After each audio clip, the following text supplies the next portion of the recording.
Karibu, leo ni siku ya Umoja wa Mataifa na Umoja wa Mataifa umekuwa ni nguzo muhimu katika kuunganisha mataifa mbalimbali duniani, kifanya kazi zake katika mataifa haya ikiwemo pia ya Afrika na hapa nchini Tanzania. Na tutaangalia zaidi kwa upande wa vijana ni kwa namna gani wamekuwa wakifikia fursa mbalimbali ambazo wanaweza kuzipata kupitia Umoja wa Mataifa pamoja na asasi zake nyingi hasa ambazo zinagusa vijana moja kwa moja katika miradi, mafunzo na mengi ambayo yamekuwa yakifanyika.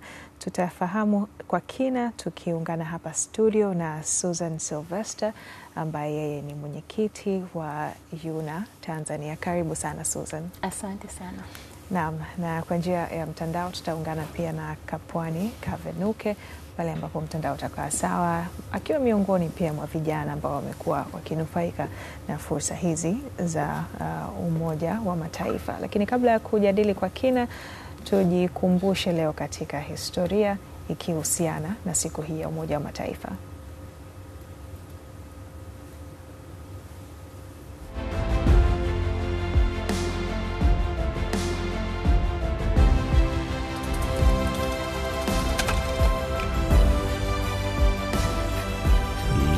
Katika historia. Natumai ubuheri wa afya. Hii ni leo katika historia. Umoja wa Mataifa ni taasisi ya kimataifa iliyoundwa baada ya vita kuu ya pili ya dunia kwa lengo la kudumisha amani na usalama duniani. Wazo la kuunda shirika kama hili lilitokana na kushindwa kwa shirikisho la mataifa, yaani League of Nations, ambalo lilikuwa limeanzishwa baada ya vita kuu ya kwanza ya dunia mwaka 1919. Lakini halikuweza kuzuia kuzuka kwa vita vingine vikubwa. Mataifa mengi yalitambua umuhimu wa kuwa na chombo chenye nguvu zaidi, chenye uwezo wa kuzuia migogoro na kukuza ushirikiano wa kimataifa. Mwaka 1941, wakati vita kuu ya pili ya dunia ikiendelea, viongozi wawili muhimu, Rais Franklin Roosevelt wa Marekani na Waziri Mkuu Winston Churchill wa Uingereza, walikutana na kusaini Azimio la Atlantic, yani Atlantic Charter. Azimio hili lilieleza maono ya dunia yenye amani, haki na usawa baada ya vita. Baadaye, Januari mosi mwaka 1942, nchi 26 ziliungana kupambana na mataifa ya mhimili, yaani Axis Powers. Zilisaini hati iliyoitwa United Nations Declarations, zikiahidi kushirikiana hadi ushindi upatikane na kulinda amani ya dunia.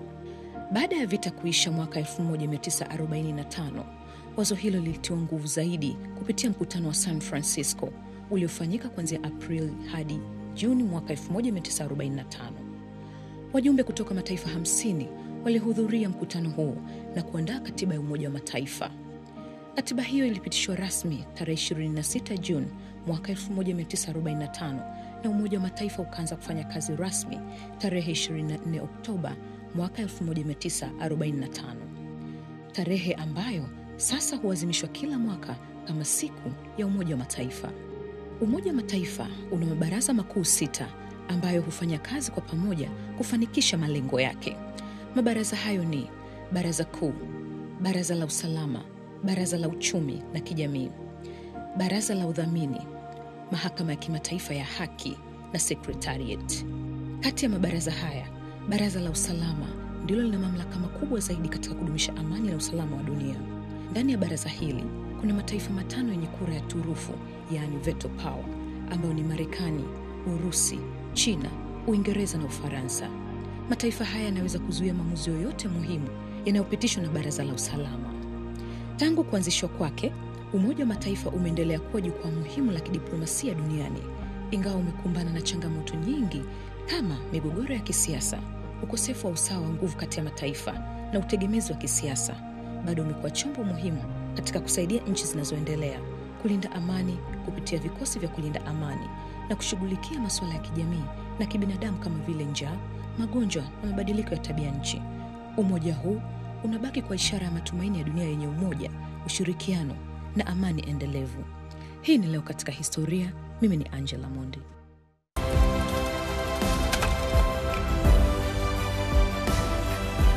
Leo katika historia. Mbondi akitukumbusha leo katika historia kuhusiana na siku hii ya Umoja wa Mataifa, na kama ambavyo nimekutambulisha awali, tunaye Susan Sylvester, mwenyekiti wa UNA Tanzania. Karibu tena kwa mara nyingine. Na pengine tuanzie kwako, tuambie kwanza UNA Tanzania ni kitu gani hasa, na siku hii kwa vijana ya Umoja wa Mataifa ina umuhimu gani? Okay, UNA ni asasi ya vijana ya Umoja wa Mataifa na imejikita kwenye kufanya kazi na vijana kuanzia sekondari. Tuna clubs mbalimbali kwenye shule za sekondari ambazo mara nyingi tunatoa elimu ya maendeleo, malengo ya maendeleo endelevu au kwa jina lingine linaitwa SDGs.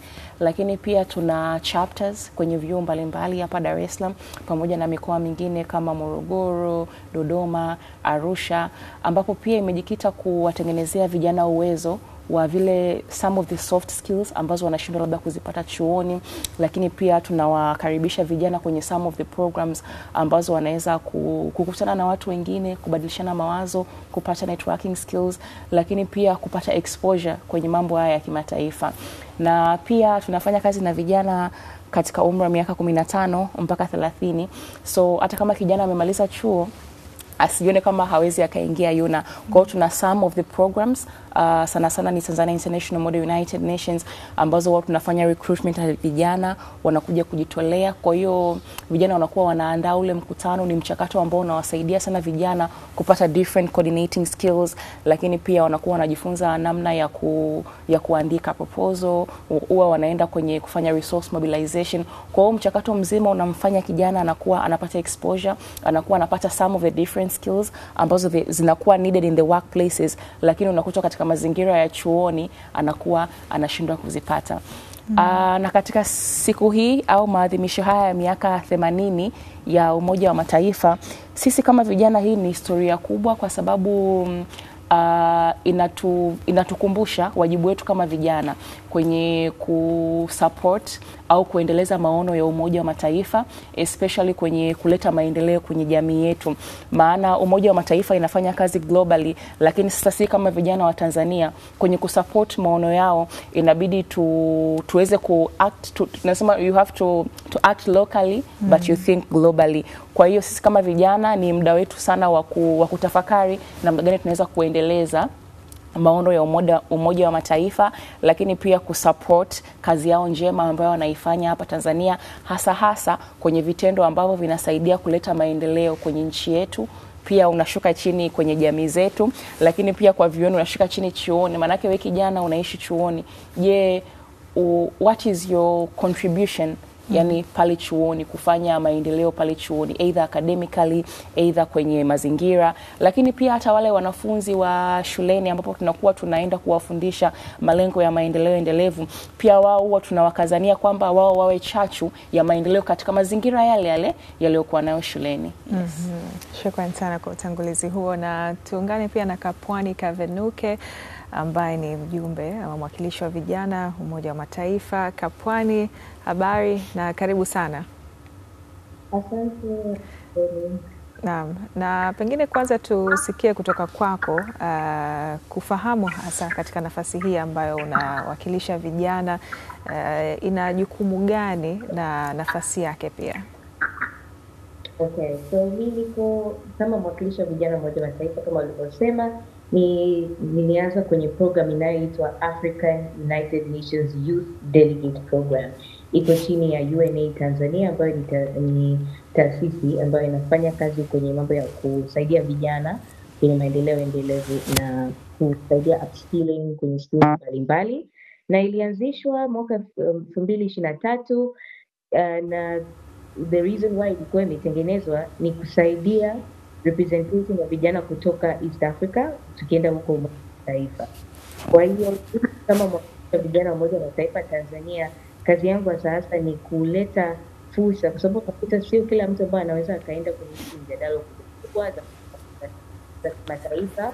Kwa hiyo nikienda huko tunarudi tunaangalia jinsi ambavyo yani tulichojifunza kule tunawezaje kutumia, kama sisi nilivyosema, tuna think globally, act locally, na inasaidia sana tutapata exposure. Tunaishi mara nyingi kama kinachoendelea duniani sio rahisi Kwa hiyo juu ya kuendelea vizuri kupata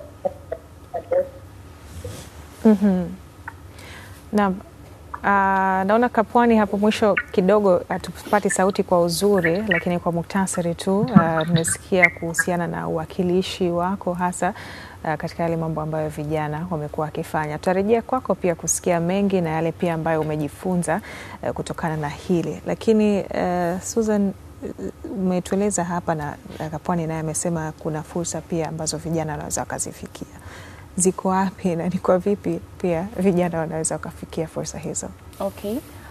Kwa hiyo dunia imeendelea sana. Fursa zipo mitandaoni. For instance, kwa mfano sisi Yuna tuna social media accounts, lakini pia UN wana social media accounts, different agencies za UN wana social media accounts. Kwa hiyo kwa mfano sasa hivi kumekuwa na different opportunities in UN agencies.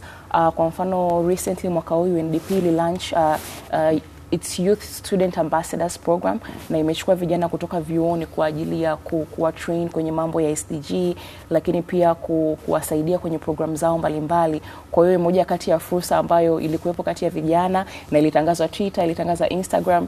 Kwa hiyo kuna pia fursa nyingine, UNFPA pia wao wana ile youth panel yao. Kwa hiyo ni fursa ambayo vijana, unakuwa kijana lakini unaingia katika kama vile body ya vijana ya zile agencies. Kwa hiyo in the long run unakuwa unafanya kazi pamoja na ile agency, unajua imejikita kwenye vitu gani, unawasaidia kwenye program zao. Kwa hiyo unakuwa na uwezo wa kuweza kushiriki kwenye mambo ya UN, kupata exposure na vitu kama hivyo. Lakini ukiachilia mbali, fursa nyingine zilizopo ni kwenye kushiriki kwenye matukio ya kitaifa pamoja na kimataifa, au kushiriki kwenye program za kitaifa pamoja na kimataifa, lakini pia kushiriki kwenye different commemorations za UN. Kwa nikianza kitaifa, so the United Nations Tanzania sisi tunafanya nao kazi kwa ukaribu sana. Huwa wanafanya different commemorations, ina depend labda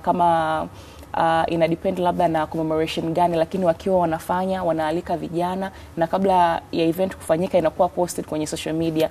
Kwa rai yangu ni kwa vijana kufollow hizi accounts kwenye social media, manake sasa hii ani rai yangu kwa vijana ni kwamba ujiangalie umejikita kwenye nini kwenye ufuatiliaji kwenye social media, because kwenye social media kuna opportunities nyingi sana, ni yeye tu kuzitafuta na kuweza kuzigrab as early as possible. Kwa hiyo kwenye matukio ya kimataifa huwa tunafanya pale kwenye makao makuu ya Umoja wa Mataifa. Kwa hiyo kuna wadau mbalimbali kutoka UN, lakini pia kutoka kwenye mabalozi mbalimbali. Vijana wanakuja, wanapata fursa ya kusikiliza hiyo commemoration, kama hapa ilianzia wapi, historia yake, nini kinafanyika. Lakini hasa pale kuna wadau mbalimbali. Pia kama mabalozi yanakuepo, unakuwa unapata opportunity ya kujua mabalozi wanatoa scholarship, wana program mbalimbali. Kwa hizi engagement ni sehemu ya kijana pia kupata network, kugain information, because information ndo inatu bridge, yani ndo kitu ambacho kimekaa kati ya vijana na fursa. Yes, kitu kingine kuna event za kitaifa.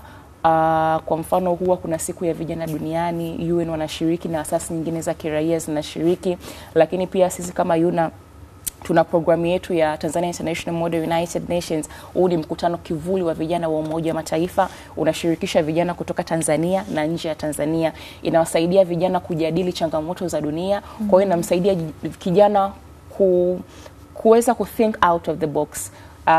Kujua nini kinaendelea duniani, changamoto gani zinaendelea, anazisoma, anakutana na wengine wa nje ya nchi, wanakuja, wanajadili, lakini pia inampa nafasi kijana ya kutoa suluhisho. Manake mara nyingi vijana wanakuwa wanawaza kwamba wao ni watazamaji tu, lakini no, tunaweza tukatoa mawazo, na yale mawazo huwa vijana wanayatoa, na inamsaidia kijana kupata confidence kwamba na yeye kweli anaweza akapata mchango. Na sisi yale mapendekezo yote ambayo huwa tunayapata, tunaenda kuwasilisha kwa wadau husika. Serikali ya Tanzania tunafanya kazi kwa karibu sana na Wizara ya Mambo ya Nje pamoja na Wizara ya Vijana, lakini pia kwa UN wenyewe. Kwa hiyo imekuwa ni platform ambayo inawasaidia vijana yani kujua nini kinaendelea duniani, kutoa sauti zao. Sasa lakini kuna mitazamo miwili kwa vijana kuhusu fursa, lakini pia kujitolea, upande wa pili kujitolea.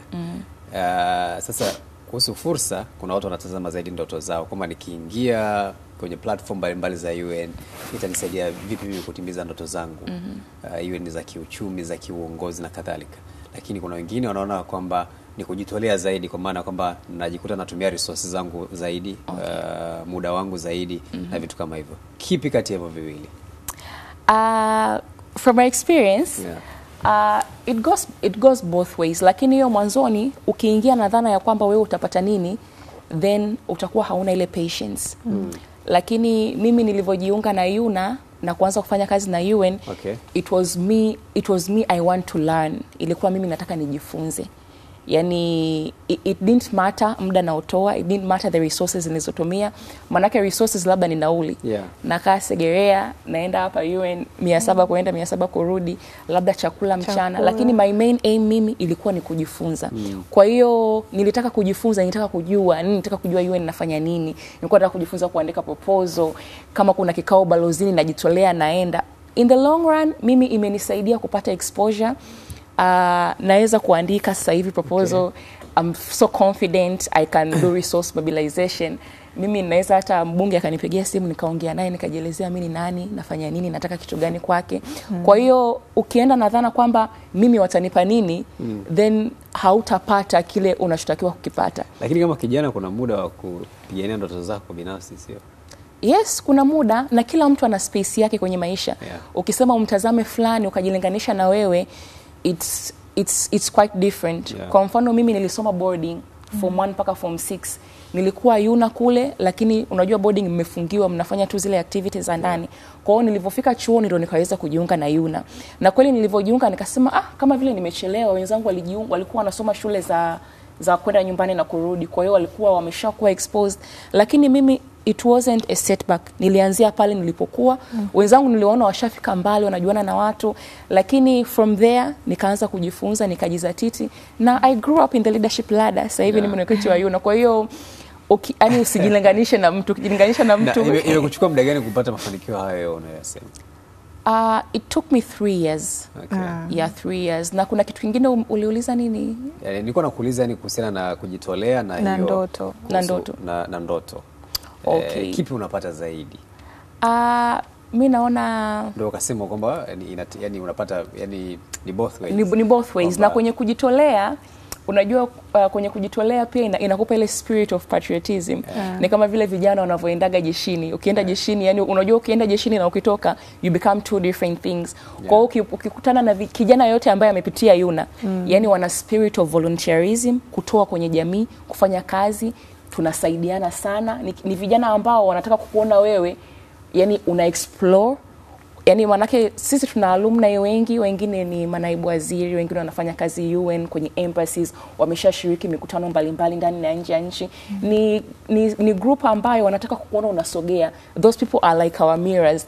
Yani hamna roho mbaya, hamna kusaidia. Mimi hata kama nina application, kuna alumni naye namwambia nimekwama hapa na hapa, ananiambia nipe application yake, ana-review, yani inakuwa anakusaidia ku move forward. Kwa hiyo ni kitu cha namna hiyo. Susan Kapwani, kwa upande wako katika dhana hii ya kujitolea kwa vijana, wewe unaitazama vipi hasa? Asante. So huwa na share mara nyingi na marafiki zangu kwamba nimeanza kujitolea nikiwa na miaka 13. That's a very very young age. Na kama sasa nilivyosema, inategemea na unachotaka kujifunza ukiwa unajitolea. Unataka kazi, kuna wengine wanajitolea with the hopes kwamba watajiriwa kwenye hiyo taasisi wanayojitolea, ama unajitolea kwa kujifunza, you want to get the skills, the education.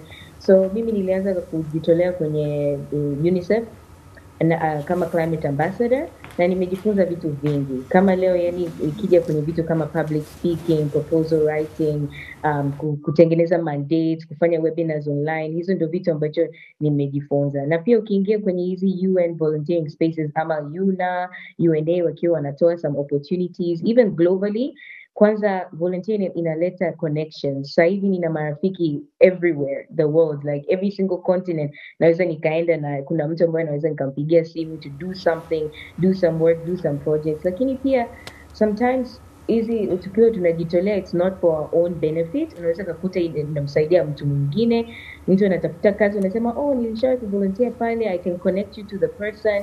So mara nyingi tujichunguze kwanza binafsi kwamba unataka uwe nani, unataka ufanye nini, then unaweza ukaapply hizo volunteering experience pertaining to yani wewe unavyoona unataka kufanikiwa. Yeah. Lakini wakati huo mwenzangu aliuliza kuhusiana na, unajua katika umri wa vijana ndio wakati ambapo wengi wanataka kupigania ndoto zao na kuzifikisha ama kufanikisha kwa kiasi kikubwa, na wengine wamekuwa wakiwa na mtazamo kwamba labda akijitolea atachelewa kuzifikia ndoto hizo. Naweza nikasema kama nilivyosema mwanzoni, inabidi kujiulize unaenda kujitolea kwenye kitu gani. Mara nyingi labda useme wewe unataka uwe daktari alafu unaenda kujitolea kwenye kitu ambacho hai-align with your goals. Hiyo unaweza kusema labda unapoteza muda kidogo, but again ndio maana tuko hapa kuhamasisha kwamba wanafunzi, yani vijana tukiwa tunaanza kwenye yani miaka midogo like tuko chuo, tuko shule, high school, what are we doing with our free time? Shida inakuja hapo. Unakuta kuna likizo umeenda nyumbani. Yani tafuta kitu cha kufanya ambayo itakusaidia, itakuleta like some skills, you know. So I feel like shida imekuja kwamba mtu anataka, yani anaona kujitolea inapoteza muda kwa sababu umefika sehemu ambapo unahitaji hela, unahitaji, yani hiyo elimu haikusaidii sana. Wewe unataka finances to make sure your life goes well, which is much needed. Kuna opportunities mbalimbali za kuvolunteer ambao wanatoa stipends, paid internships, lakini isiwe lengo kubwa ukiwa unataka kujitolea. The focus should be on what do you want to achieve, what do you want to help, na wewe pia unapata kitu gani. Yes, it's a challenge kwa vijana wengi, kuna volunteering opportunities nyingi, na inaweza ikawa mlango ambao itakusaidia wewe kupata kazi zingine, na inajaza pia CV, you know, inasaidia. Usio umegraduate tu labda huna kitu chochote ambacho umefanya, you know, mara nyingi it helps ukiwa na something to back up. Yeah. Hai, tumepata experience kutoka, wasema right from the horse's mouth. Kutoka kwa watu ambao wamekuwepo, kwa wanatuhakikishia kwamba vitu vyote hivi vinapatikana, nategemea wewe unahitaji kitu gani hasa. Lakini tunafahamu kwamba lengo kuu la kuanzishwa kwa Umoja wa Mataifa ilikuwa ni kuhakikisha kwamba dunia inakuwa na amani. That was a principle aim. Lakini ni kwa kiasi gani sasa unaona hili lengo la kuleta amani katika jamii zetu, vijana wanashirikishwa kiasi gani katika kuibeba agenda hiyo? Vijana tunashirikishwa sana kwenye kuibeba agenda ya amani, and mimi naweza nikatolea mfano. Mwaka huu tulikuwa tuna commemoration ya siku ya amani duniani, na huwa inafanyika tarehe 21. Huwa ni tarehe 21 mwezi wa 9 kila mwaka, na sisi kwa kushirikiana na Umoja wa Mataifa mwaka huu huwa tumeungana nao mara nyingi kwenye hizi program tangu kila mwaka huwa wanaifanya. Na kwa mwaka huu mimi naweza nikatoa experience, nilikuwa kwenye kamati ya maandalizi ya Umoja wa Mataifa pamoja na wenzangu kutoka UNA, na tumekuwa tukifanya outreach mbalimbali. Tumefanya outreach mwaka huu kwa kitaifa ilifanyika Dodoma, lakini tulifanya outreach hapa Dar es Salaam. Tulifanya kwenye shule 2, shule moja ya msingi ya Hazina Magomeni, lakini pia tukaenda shule ya Kijitonyama Primary School kwenda kutoa elimu ya amani. Na wao pia yao wanatoka si mbele, hawatuachi kwamba na sisi tuwe part ya ule mchakato, tuweze kutoa elimu kwa vijana wenzetu kwamba amani ni nini, kwa nini amani inatakiwa idumishwe. Lakini pia kama tulivyosema, ukiwafundisha watu kuhusu amani, unaileta chini. Amani ni nini wakiwa shuleni, amani ni nini wakiwa nyumbani, lakini pia amani ni nini wakiwa kwenye michezo yao, unaona, au amani ni nini wakiwa darasani mwalimu anafundishwa. Lakini tukawa tuna kama vile caravan, tulienda Morogoro, tulienda na Umoja wa Mataifa tukafanya outreach kwenye shule ya Morogoro Girls, maeneo ya Mvuha kule Morogoro ndani kabisa. Kulikuwa kuna shule 2 tuliweza kuzifanyia outreach activities, and lastly tukaenda Dodoma tukafanya outreach activity kwenye shule 2 za Dodoma. Lakini pia tumekuwa tuna online campaigns kuhusu amani, lakini pia tulifanya symposium kubwa ya amani ambayo ilishirikisha takriban vijana 400 kutoka Dodoma. Kwa hiyo Umoja wa Mataifa inatushirikisha vijana, yani kwa sababu tumekuwa part ya hiyo kitu, lakini pia tukaweza kufikia hata vijana zaidi ya 1500 Tanzania nzima katika agenda hii ya vijana. Naam. Sasa Kapwani, kwa upande wako ni kitu gani hasa ambacho vijana wanakibeba na ambacho wewe pia ulikibeba na kikakufikisha kwenye hatua ambayo umefikia ndani ya Umoja wa Mataifa? Kitu gani ambacho vijana wanabeba, yani kwamba mandates, ama unaweza ukaelaborate? Yaani namaanisha kwa mfano hapa nimeuliza kuhusu agenda ya amani, lakini tunafahamu kwamba katika hili la amani kuna maswali kuhusu jinsi gani vijana wanahusishwa kama ajenda ambayo wanaibeba. Lakini sasa nitaka nisikie kutoka kwako, wewe ni kitu gani ambacho ilikuwa ni ajenda ambayo pengine ajenda kubwa kwako kama mtu ambaye ulikuwa una save ndani ya UN ama mpaka sasa hivi una save ndani ya UN? Yes. So kama Africa United Nations Youth Delegates tulikuwa na mandate, tumefanya research ilikuwa miaka 2, na mandate yetu na agenda ambayo tulikuwa tunabeba, moja ni kuhamasisha na kuhakikisha kwamba vijana wanakuwa present, actively involved kwenye masuala la governance, leadership, yani uongozi, kwamba ni jinsi gani ambayo sauti za vijana zinatekelezwa wakiwa wanaongelea kuhusu mambo mengi kwenye uongozi and governance. So that is something ambayo tulikuwa tunabeba. Kitu kingine ni amani, na cha mwisho ilikuwa pia kwenye masuala la ajira na unemployment. So hizo ndio agenda 3 kuu ambayo kwenye research zetu tulivyoangalia, sio tu Tanzania lakini Afrika nzima, ni mambo ambayo vijana wanaona ni muhimu na zinatuhusu sisi kuanza kutafuta namna ya kuhakikisha that we solve this problem. So mimi binafsi niko kwa upande sana kwenye meaningful engagement of vijana in decision making platforms. Hapo tunaongelea kwamba ukiwa na mjadala hizi high level meetings huko New York, sijui wapi huko, tunaongelea kuhusu COP. Je, vijana wa Afrika, vijana wa Tanzania, sisi tuko kwenye those rooms, are we in those rooms, na position zetu tunasema nini? So ni muhimu sana kwamba tuwepo, kwa sababu wanasemaga nothing for us without us. So that is something that we really see, kwamba kama wewe una make a decision about my life, did I agree to this, niko kwenye hiyo position. Lakini pia kwenye mambo ya kazi, na hicho ni kitu ambacho tumegundua kwamba sio tatizo tu ya Afrika, labda Tanzania, kwamba vijana wengi hawana kazi. Tulivyoenda huko nje tunaongea na watu kutoka nchi mbalimbali, na wenyewe pia wanasema hiyo ni shida. Kwa hiyo tunaangalia solutions ambazo tunaweza tukafanya, na tukaona ni bora tuingie kwenye mambo kama VETA, vocational training ni muhimu sana kijana akiwa nazo, ama kwenye mambo kama self-employment, entrepreneurship, au inabidi ujifunze zaidi vitu. Unajua, kwa sababu mara nyingi wanachuo sio wote ambao wanasoma computer, so inabidi ujiangalie kwamba inabidi ni upskill kwenye kitu gani. So hizo ndio mandates 3 ambazo huwa tunafanya kazi: meaningful engagement, decision making, peace and security, na pia mambo ya vijana na ajira. Shukrani sana. Na wakati tunamalizia, Susan, ni upo ujumbe wako kwa vijana siku hii ya Umoja wa Mataifa, japo kitaifa tunafahamu itafanyika hapo baadaye, itaadhimishwa hapo baadaye. Yes. Kwa hiyo mimi ujumbe wangu kwa vijana, tusibaki nyuma kama watazamaji, twende mbele. Wakati wetu ni sasa. Kwa hiyo kijana uwe na hamu ya kujifunza ndo kila kitu. Lakini pia kama kwa Pani alivyosema, unajifunza kwenye nini? Unaangalia ndoto zako, alafu unajikita kwenye kujifunza, and in the long run itakutengenezea, yani itakupa platform ambayo wewe mwenyewe utaweza kuuzika. Lakini kitu kingine ni kwamba tuunge juhudi na kazi njema za Umoja wa Mataifa ambazo inafanya duniani, lakini pia kwa hapa Tanzania kuna a lot of opportunities, kuna a lot of programs. Kama una spare time, njoo. Yani ukija haupotezi kitu, labda ni nauli tu ile ambayo unatumia, lakini when you come you learn, when you come you're going to meet people from the UN, people from the development sector, utakutana na vijana wengine kama sisi ambao labda tumekaa huko. Kwa hiyo utapata namba ya mtu, atakupa opportunity fulani, kuna fursa fulani, kwa hiyo itakuwa ni mwanzo wa wewe kusogea kwenda mbele.